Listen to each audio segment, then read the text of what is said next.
In the 7th to 8th century, the religion of Islam began to spread all over the Arabian Peninsula and beyond.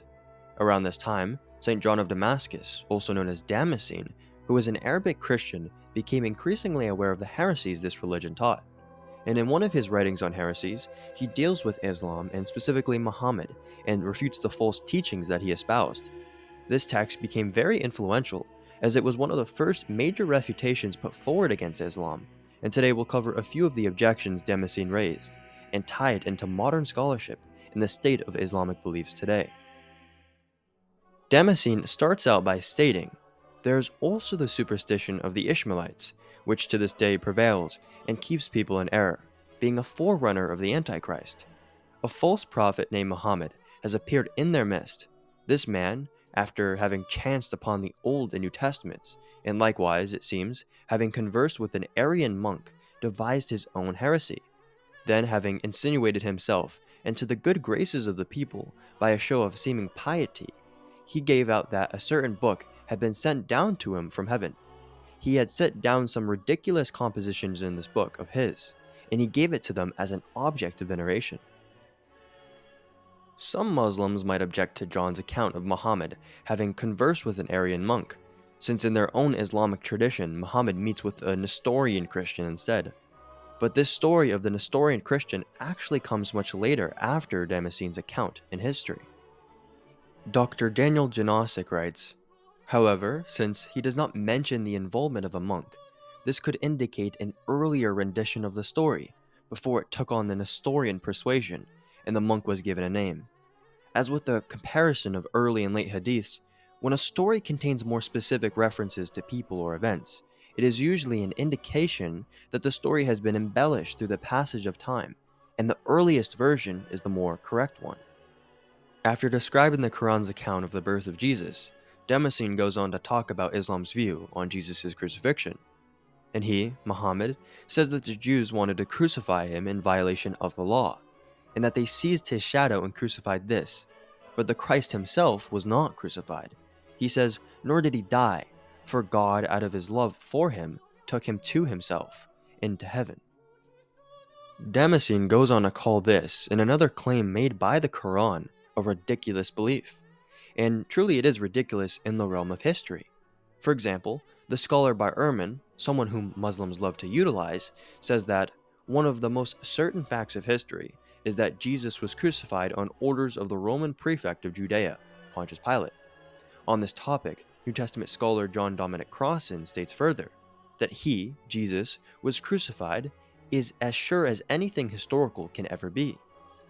Doubting the historicity of the crucifixion is contrary to historical reasoning and demonstrates an inconsistent and biased standard on the part of the Muslim. The crucifixion account of Jesus is early and simply passes due to the criterion of embarrassment and it being multiply attested.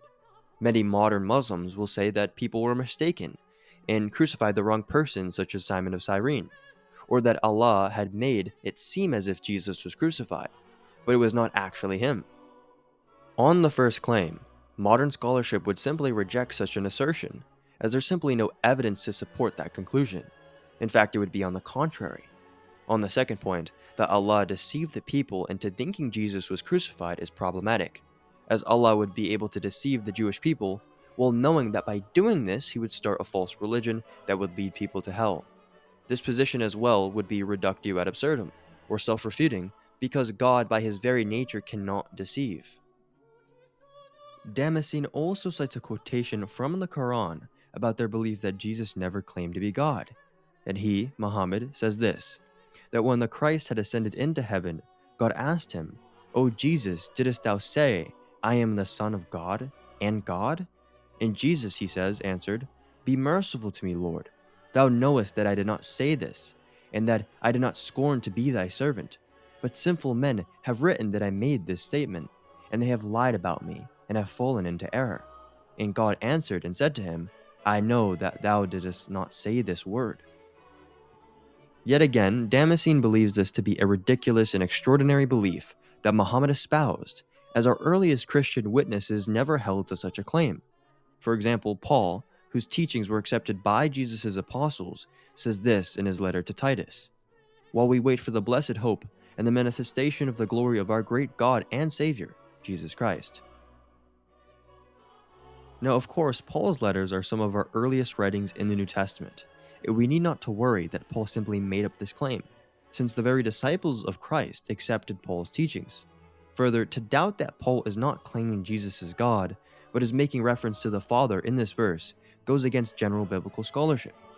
As in the Jerome Biblical Commentary, put together with the help of many scholars, including the well-respected Raymond Brown, states that this verse is an eloquent expression of Paul's belief in the divinity of Christ. After this, the commentary goes on to refute the claim that it refers to the Father. Even the earliest written gospel, Mark, clearly portrays Jesus as the divine Messiah that Daniel foretells as one that will have an everlasting and eternal reign, and one who will come on the clouds of heaven and make divine judgments.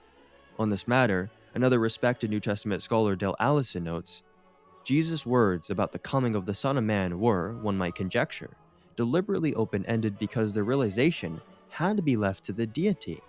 Riding clouds and assembling the quick and the dead for judgment are beyond human ability. Of course, this is very much contrasted to Islam, which does not teach an eternal reign or messiahship of Jesus, nor is their view anywhere close to a divine Messiah. Damascene presents another problem. Muhammad tells the people not to do anything such as marriage and buying property without witnesses. These would be considered normal, ordinary acts. But what about extraordinary acts, such as Muhammad receiving his first revelation? According to Damascene, we should ask why there are no witnesses to justify this claim.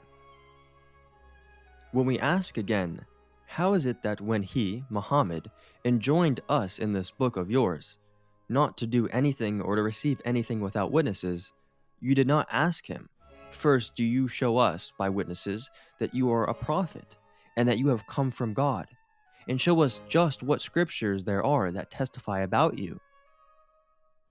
On this note, Dr. Daniel Janosik writes, John also finds fault with Muhammad's rumor that the scriptures that he gave to his people were brought down from heaven without witnesses, even though other ordinary acts such as marriage and buying property required witnesses. The real travesty, according to John, was that Muhammad then expected his followers to obey the pronouncements. Now, John of Damascus makes a couple more claims, but these will be covered in a future video. Suffice to say, Muhammad was clearly mistaken on multiple issues of history, such as the crucifixion, in which to reject leads to a self-refuting position. He also lacks knowledge on the deity of Christ, since our earliest accounts clearly show that Jesus proclaimed divinity. Finally, Damascene finds issues with evidence in trusting Muhammad's revelation, since Muhammad was the only one to witness it. According to John of Damascus, Muhammad's claims were ridiculous and contradict the earliest Christian witnesses.